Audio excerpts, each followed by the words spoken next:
So welcome back to the No P podcast. This is now series four. So we took a bit of a hiatus, I guess, a little bit of a break, just to regather our motivation, I guess, if you want to call it. Thoughts. Yeah, collect the thoughts and just have a little think of what we wanted to do. So we've been talking and we're going to make smaller, shorter episodes, kind of centered around just certain topics, whether that's emotional, physical, anything basically, that we can dive deeper in. Physical. So yeah, we might have the arm wrestling and that, you get me. So no, we decided that we'd like to dive deeper into things like mental health, and I think it's important that we cover things like that. As we're getting older now, it's something that we're paying a lot more attention to, and a lot more exposed to, I guess. So especially with everything that's going on. Yeah, exactly. And I think that as much as we're going to cover some serious topics, there's no doubt going to still be fun content, and I guess we're going to be covering some shit content and some shit topics, I guess. Yeah. But it feels nice that we've had a bit of a break. We had two weeks off, I think. Yeah, two. I think so, yeah. So this is the end of the second week, I think. Feeling fresh. But we did film another piece of content which is currently being edited. So look forward to that. That is a food review, and we did say we were going to be covering shit like that off. Yeah.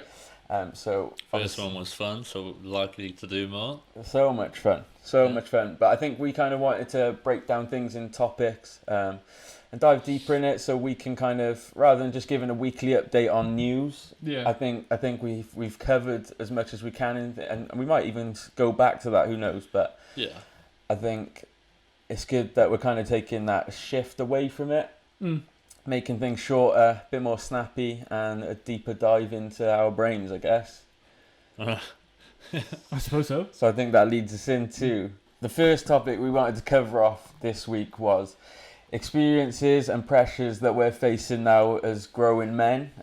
Where I'm 25. I'm 26. Also 25. Yeah, and so there's just a lot of things that we've noticed now as we're getting older, and obviously making the transition from being little boys into teenagers and bigger boys into and now going and calling yourself a fully fledged man. What do you think is the actual age of like manhood? No longer like when can you straight man? What is it, do you think? Well, that's the thing, when you're being fully sufficient for yourself. Yeah. And I think that's... Well, no, that's not to take away from anyone that like still lives with their parents and shit. Yeah. Yeah. It's a tough one. It's a tough one because I think as we're getting older, we're seeing a lot of people progress and certain things like that at quicker rates or slower rates. I think society definitely puts too much pressure on things, or like you should be at certain points of your life. Yeah. At certain ages, and kind of like categorizes that, and whether that's a traditional thing where it seems to be like once you've hit 18 you're like a man now, and you should be fully like self-sufficient, you should be able to just finance yourself. I guess my answer was, what is the standard of what people think, like when you hit 18 you should be self-sufficient. You should be taking your own path and not needing guidance anymore. But do you agree with that? 18? Good question. No, I don't think 18. I don't think you can put an age on it. I think 18 you should be heading in that direction, but whether or not you're like you've boarded the train yet, that's up to you. Everyone works differently. 100%. I think growing older, I think I've taken. I used to think like that. I would think when I was like 14, 15. There was definitely a period where I would think like when you're 18, you kind of have to have life worked out, and honestly, it does not work. You get to 18 and you're like, bro, and then you're 18 and you're still thinking you're 14 and you can act like 14, 15, 16, that kind of like age bracket. Yeah, it is mad. So the way I sort of categorized it in my head was, you spend your teenage years figuring out whatever the fuck you want to do. Yeah. You spend your 20s working towards that goal, and then your 30s you spent enjoying all that hard work that you spent, and you've gotten to the point where you wanted to get to, and you just keep working, going at it, because that's the stuff that you want to do. I mean that's like the guidelines. I think that's like a perfect scenario, if I'm honest. Yeah. I think that is like an ideal situation, but I know people that are older, and I think even if we all cast our mind back to like kind of an age where we were like 16, and obviously some people are leaving school and things like that, like people are either taking apprenticeships or want to then like go on to further education. And I just think that, I don't know, it's hard to kind of, does everyone have to fall into that same category, innit? It's like, I don't know, even I'm older, like I still don't really know what I want to do. No, I remember, no, you go. I know what I want to do, and I'm currently working towards it, which is a good thing. Like, so it's hard to sort of, unless you got those opportunities like an apprenticeship or something. Like what I wanted to go into before I went to uni, there was no apprenticeships anywhere in that, like especially in Cardiff and stuff. And then you come back from uni and there's all these fucking centres that have gone up that help with that, like in TV and film and stuff.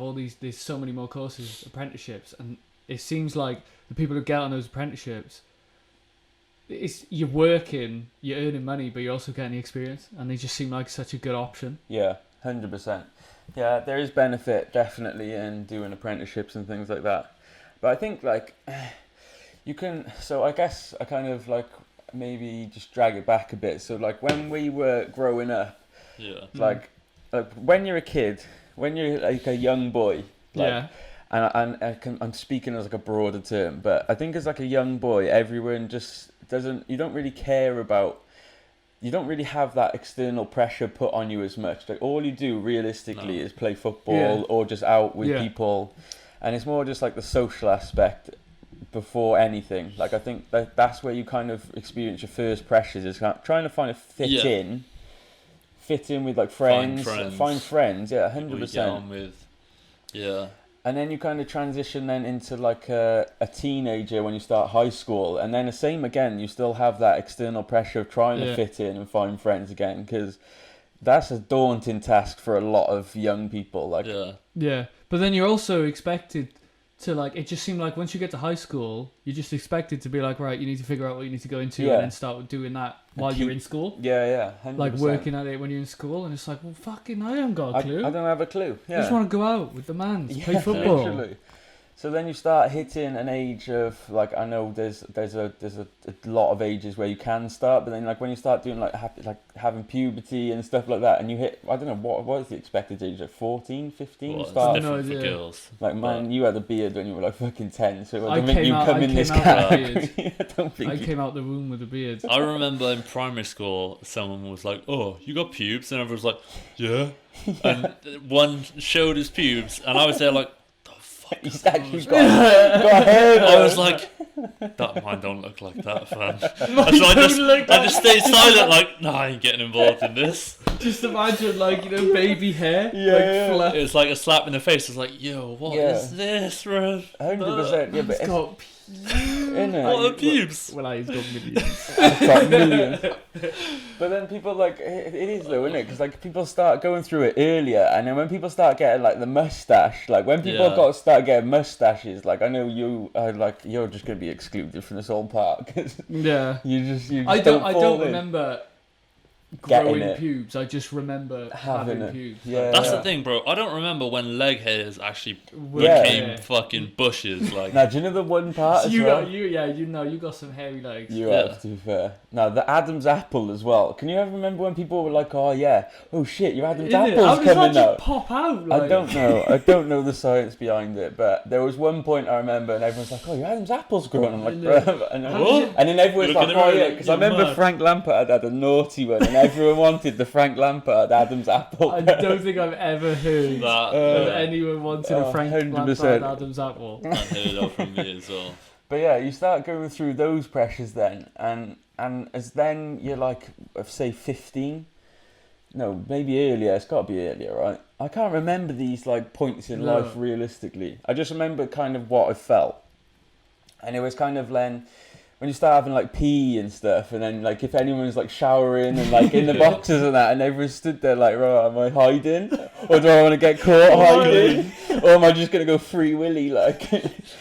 You definitely have those men that are definitely confident. They're like, yes, I've been through this, bro. If I'm here, like. But then I think then you start putting the pressures on, and we spoke about it before, of like, you start then trying to pay interest in like, I don't know what you call it, significant others, I guess. Like that's including everyone. Yeah. So then you start finding like love relationships. God, yeah, definitely pressures on whether or not you've done anything with a girl. Yeah. It's like, so what have you done? And then and then you don't want to get called like frigid and stuff, because there was definitely bullying attempts in school where people were just they didn't really care, like they just didn't care for it, like they're like, fuck it, I don't really care what I've done.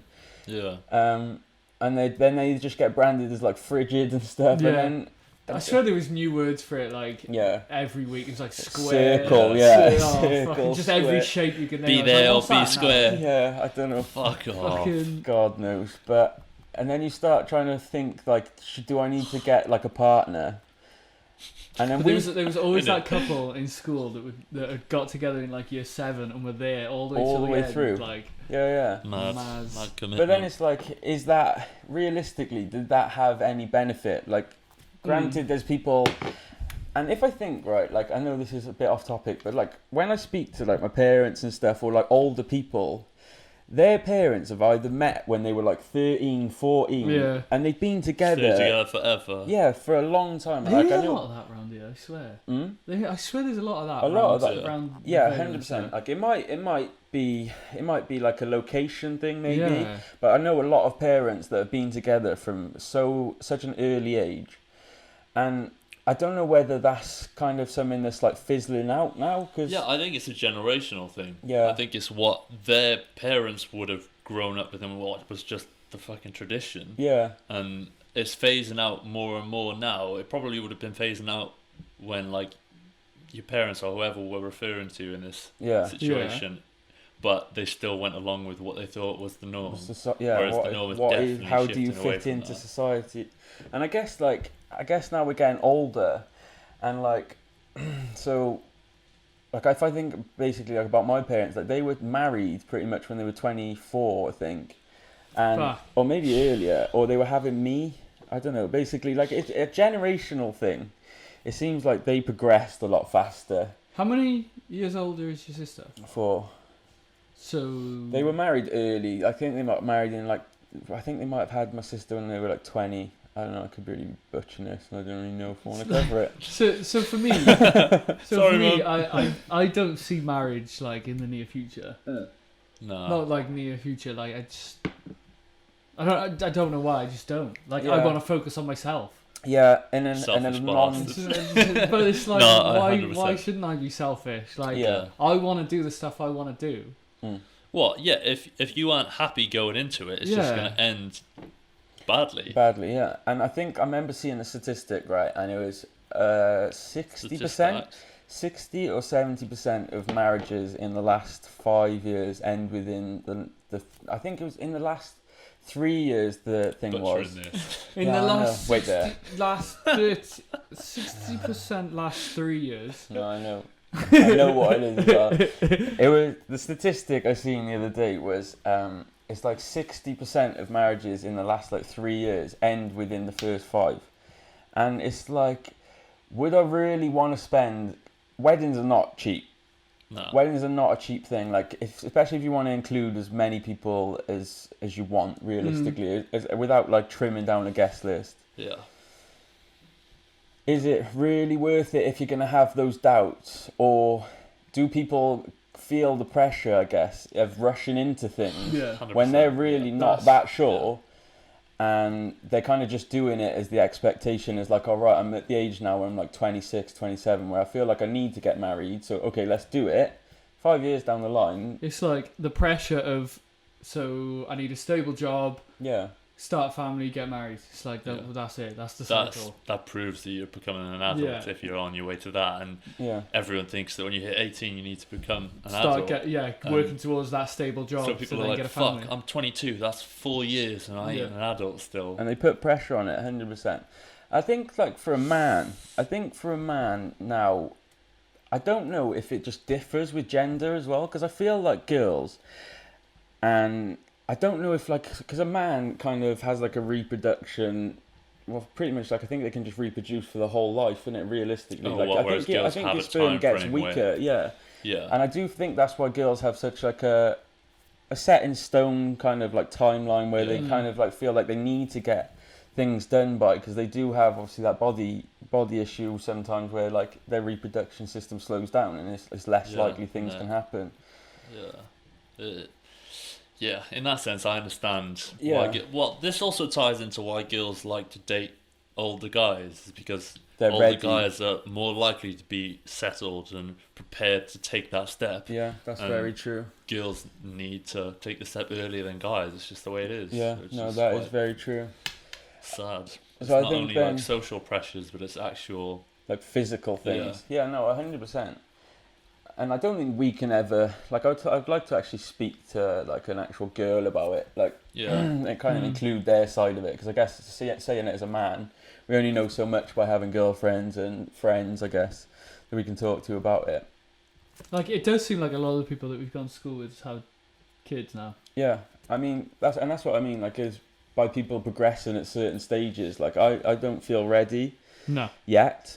Like, I will in due time, like 100%. But then in the same sentence, like, is it one of those situations where you just get put in, and like being a man, you just transition into you like, just that's grow the thing up is instantly. If your long-term girlfriend ends up getting pregnant and she says that she wants to keep it, that's kind of like, well, you either step up and do it, or you just become that guy, like and I think that probably happens with quite a few. 100%. 100%. Probably more often than not, I reckon the guy isn't 100% ready, but he just fakes it. He's like, yeah, fuck it, let's do it.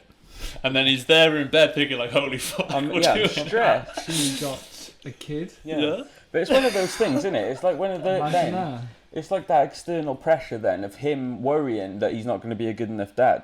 Like, is he comfortable in his own being, that like he's at a certain position in his career where he feels like, right, okay, I'm actually willing to provide and like take that leap, I guess, of actually becoming like a family rather than just being a man and a girlfriend dating. Yeah. So like, as a bloke, do you feel like if you were put in that situation, you would have to provide for everyone? I don't know. Like, I always like women, and I like the thought. No, like I nice, like. Cheers, man. No. You didn't let me land, bro. You coming up? No, I like the thought of a woman still feeling like she can hold her own. Like, do you know what I mean? Like, it's always that. It's always that question, man. Is like, if you go on a date with a girl, and do you feel that pressure to pay? Yeah. And it's like, you don't. I think you still have to offer. Yeah. You kind of. I've always been generous in the fact that I'll just pay, like, regardless. It is a fucking awkward scenario. Well, yeah. Like, that's the thing is, if I'm going on the date, I'm assuming that I will pay for it. Yeah. But I'm also kind of hoping that she'll offer. Yeah. I'd probably go to it and insist that I pay, but if she doesn't offer, then that just says a lot about her. Yeah. And it's like, nah, you ain't the one. I picture you like, so... You gonna offer? With your card, you're like, so... Am I paying?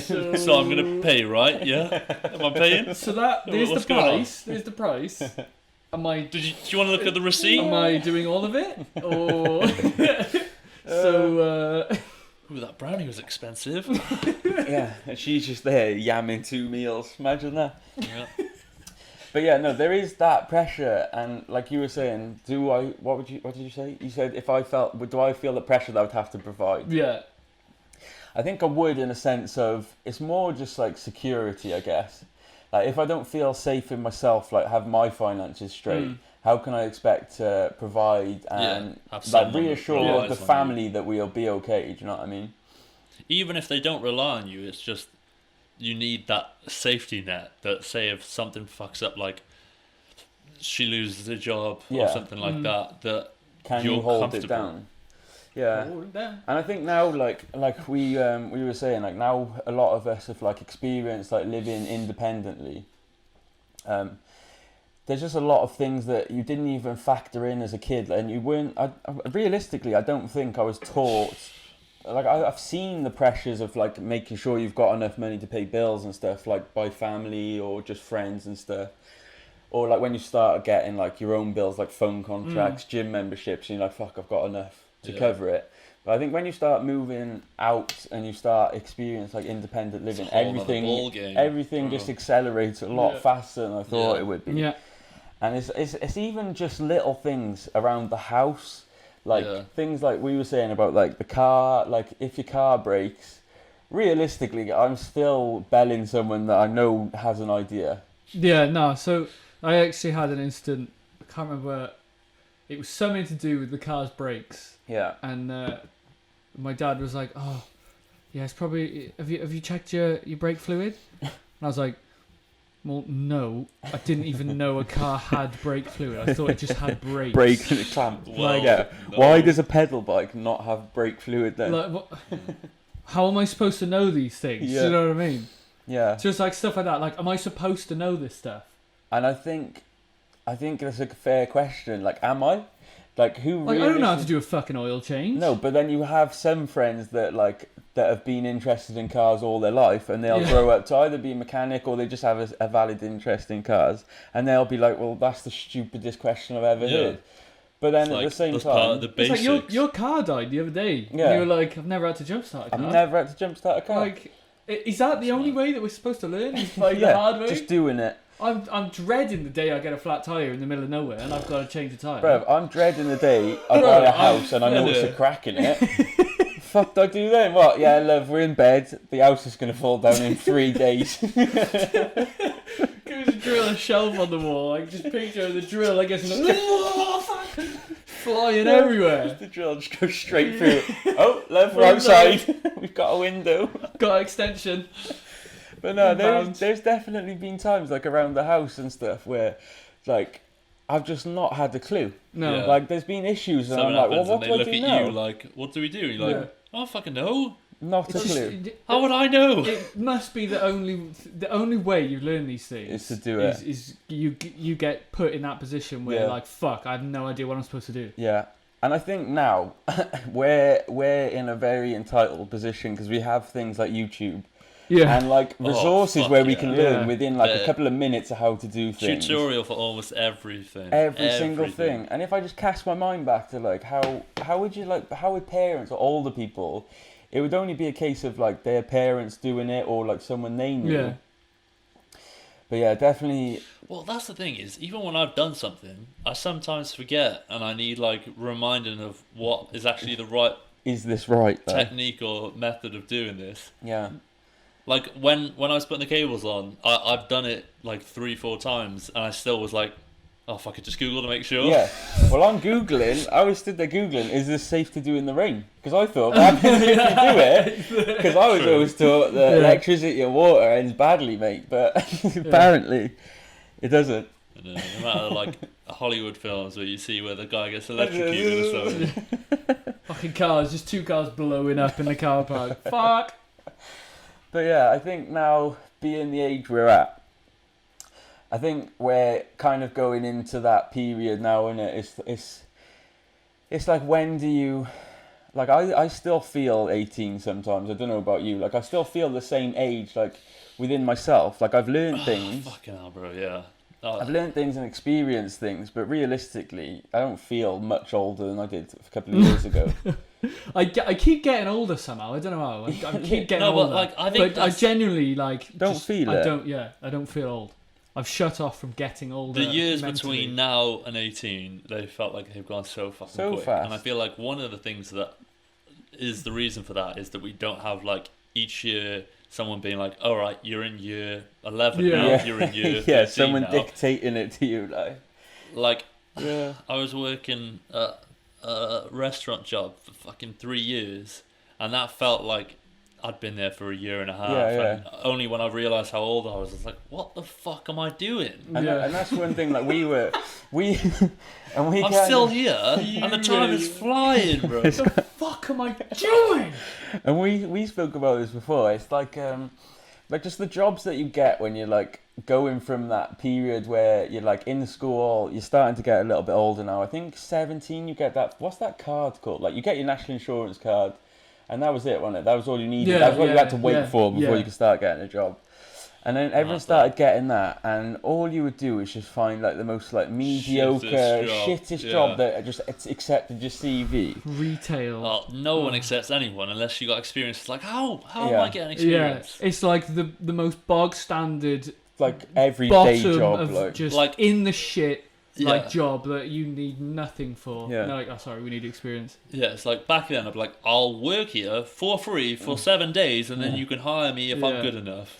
But then it's like that. Is that a factor as well? Then do you start having that self-doubt that you're not good enough, and it's like they've just looked at your CV and they've gone, "You're shit." But then when you start getting older and you're like 3 years down the line, you're like, bro, you literally just like any man's could do that job. That's the thing, is having to sell yourself on a CV and never doing that before. It's like, what? I don't like having to like write about myself, basically big myself up like a dickhead.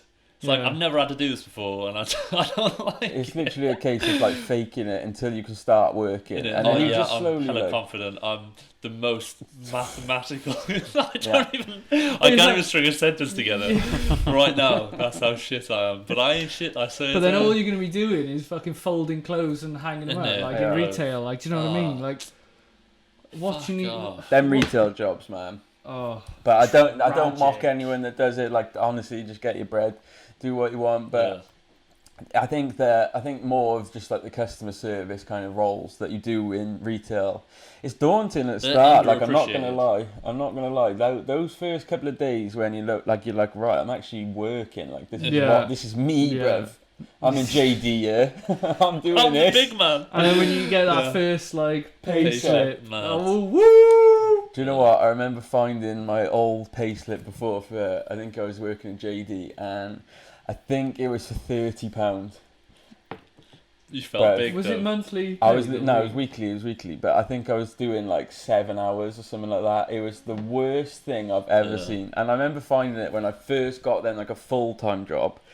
And I was coming across it, I was like, bruh, what? 30 quid? So you got 30 quid a week? It was like, it was like £150 a month. Yeah. Sometimes, depending on, it was but like then when you're not doing fuck all apart from going out with your mates. Yeah, it was enough. It was enough. Bro. Yeah, so no, I do think that first jobs are genuinely essential just for growth. And like, because before I did those jobs, I didn't realise how tough it actually is. Like, they're called shit jobs for a reason. It's because you get treated like shit, essentially.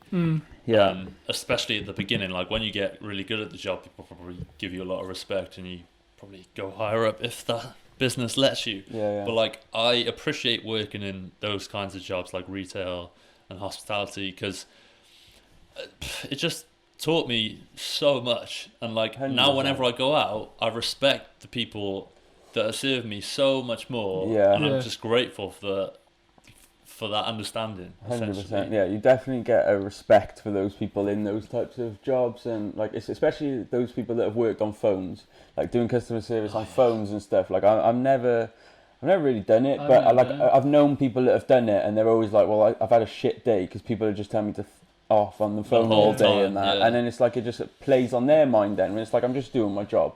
Like, I'm just doing what the script tells me. I'm doing what the company wants. Props to them. I couldn't do it. I'm just trying to be I'm just trying to be me. No, honestly, I hate phone calls as is. Like, just speaking to my fam, I don't enjoy phone calls. I much prefer face-to-face. Yeah, or FaceTime. I can live with a FaceTime. Everything phone-wise. I don't like messaging. I don't like speaking on the phone. I'd just rather see you in person and just chill. I feel you. But, yeah, so then...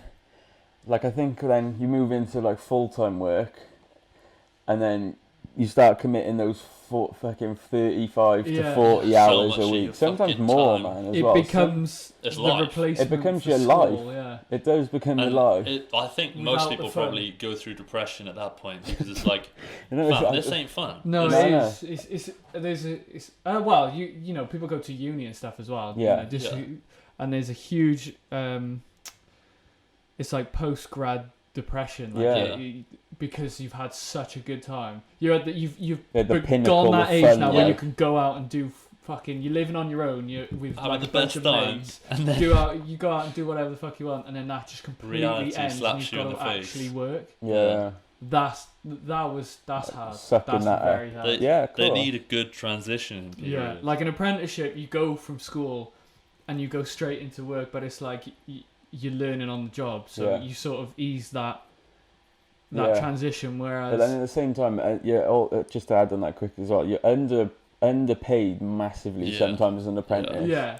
But at that point, still you're an apprentice because you're like 16, 17. You don't have a huge amount of bills. Yeah, really. No, granted, yeah. But at the same time, you're doing the same work as some of the people that are qualified, which I understand. But I think the national minimum wage, I think, for an apprentice is like £2 something. Yeah, it's ridiculous. It's so stupid. Like, to me, that makes no sense. But at the same time, it's better that you're even given that opportunity and you're getting some money whatsoever. Exactly, because like you're being rewarded for it, I guess. Without those, I would be there being like, I'll work for free if you just give me some experience. Yeah. But then in the same sentence, is it fair then to say that when people go to uni and they get grants or like granted those variable factors into that, how much you get, like what are they called, grants, and like you get shit each term, what are they called? Loans. You're just getting part of your thing though, and it's like the student loans basically. Yeah, student loans and maintenance loans and all that stuff. Yeah, so obviously the amounts change per person, but then it's like, is that fair then? Because I think it probably works out a lot more than apprentices would get. Do you know what I mean? For working like a 35-hour thing. Yeah, but the apprentices is earning. Yeah, the other ones have to pay it back. Yeah, there is that. Where uni students are decreasing. Yeah, 100%. Like they're going minus. Yeah, this is also very true. So it's like the uni students aren't really getting that money. Yeah. They're just getting not getting benefited from. Yeah, I suppose that's a good spin. To live. Well, of course. You say that, and then there's some people that spend it on a skiing holiday. Yeah, there's some people that just fuck around with it. Some people genuinely need it to get by, and others are like, oh yeah, no. Yeah, I'll just fucking get my accountant I'm going to Bali with this. Yeah, this is great. I've got a new North Face. Well, that's probably because they've never had a job and they have no idea how to save money. Yeah, of course. Like a lot of people that have been to uni before uni have been having jobs on the side anyway. But like, this is the thing: is I have a thing where like I need, what is it? Where it's like spending therapy, where you buy shit to make yourself feel better. Retail therapy. Yeah. Like I genuinely used to suffer with that massively. That I'd need to buy new clothes or something just to bring some happiness into my life. And when you're at the stage where you're working full time, and you actually need to put that money towards shit like your car breaking down or something like that, and you're like, but I don't want to put money into this shit. I want to buy new clothes. I want to look fresh. But not even 100%. Just that. Just little things, man. 100%. You are right. So I think if we come to like a kind of conclusion to the app, I think it's one of those things that it's important that we talk about it as men. As young men, I guess I'm putting myself in the fucking category as a young man, mate. I'm not. I feel young, but my age is lying. Yeah, 100%. But feels like 25 is not old. Nah, not at all. But 25, back when I was younger, I would have been thinking I'd be 3 years into my dream job. Yeah. And I'd be saving up for a house, and I'm nowhere near that. No. Yet. If there was an age you could stay at, what would it be? I think I would like to stay around to finish like 23. The last question. 23, yeah. 23, do you know what? 23-ish, 22, 23 I liked. Because I thought every time I worked with someone and they were like, say, 50 or whatever, they were like, oh, you're 22, like you are young. Yeah, you were young. And it kind of made me think like, right, okay, I'm actually just putting too much pressure on myself. Because when you speak to older people, they're like, nah, honestly, I was in, if not a worse position than you. Like I didn't have a fucking clue what I wanted to do. 100%, yeah. I think 23 would be a good age. I do, onto that though, I think every birthday after 21 has been shit. Like they just get worse and worse. Progressively. It's like, fuck man, I'm another year older. Yeah, another year wiser, as they say. But I think society, friends, family can all put a massive implication on how you think and how you feel.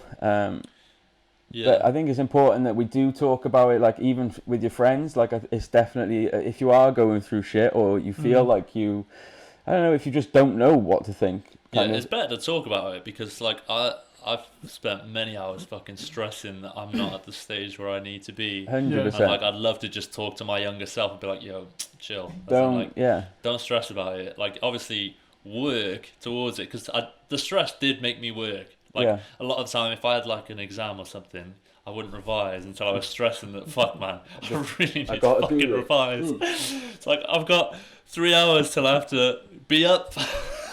I'm literally... Fucked it. Yeah. I think it's important that you don't even put yourself in a competition with other people as well. I think that's a hard thing not to do as well, especially with things like socials and all this stuff. 100%. It's added like an intense pressure, I guess, and we're all guilty of it, like using it too much and just looking at other people's lives and be like, oh fuck, he's 3 years younger than me, like, and he's got all his house sorted and all this stuff, but. I think that shit is just nonsense, if I'm honest. Yeah, but like now I compare like footballers that are like fucking 21, and I'm like, bro, yeah, 25, and what I would do to be in his shoes. Facts, but then in the same sentence, you can say that kid has not had really much of a great childhood because he's just played football his whole life. He's missed all the social events that we've been to, the growing up stages basically. So I don't know. I think if you put yourself, intake is like less than 1%. Yeah, 100%. 100%. He was not the fun one at the parties, that's for sure. But I think, I just think there's a lot of pressure that comes with being a man and having those thoughts and feelings. And men are stereotypically known for not opening up as much as a woman. It's definitely getting better. 100%. I think I've had a lot more emotional conversations with friends and people that I know in the last 3 years. And felt more comfortable with doing it as well, like actually feeling like, right, if I just lay this out on the table, we might actually have a discussion rather than you just going, oh, you pussy. Like, do you know what I mean? Like, because that's what you think when you're growing up. You think, oh, I need to be a tough, solid cookie, like. No, but there's definitely been scenarios where you've said something that's a little bit, what's it called, like fragile, or where you show weakness and people fucking rip you. Yeah. And it's like, what did you say? And I think that's also being a boy. Yeah. That's also something I don't think we'll ever lose. And I think when you find a fine line between ripping the man and actually being a support.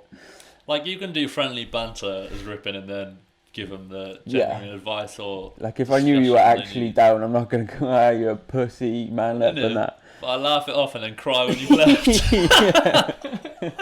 Pussy. Oh, I would love one of the men to just cry in front of me. Oh, that would be a laugh. That would. In the least savage way. Like, for years to come, it's like, remember when he cried? Yeah. Pussy. Love you, man. I would end with a hug. Yeah, that's a hug. But yeah, I think... So to conclude... Yeah.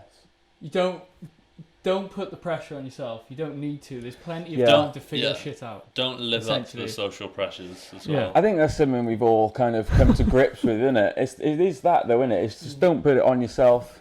Don't let it affect you as much as people try. Don't let it fucking bring you down, man. Of course. And I think we're happy to wrap it there. If anyone needs someone to talk to, all three of us are willing to chat. DMs are always open. You get me.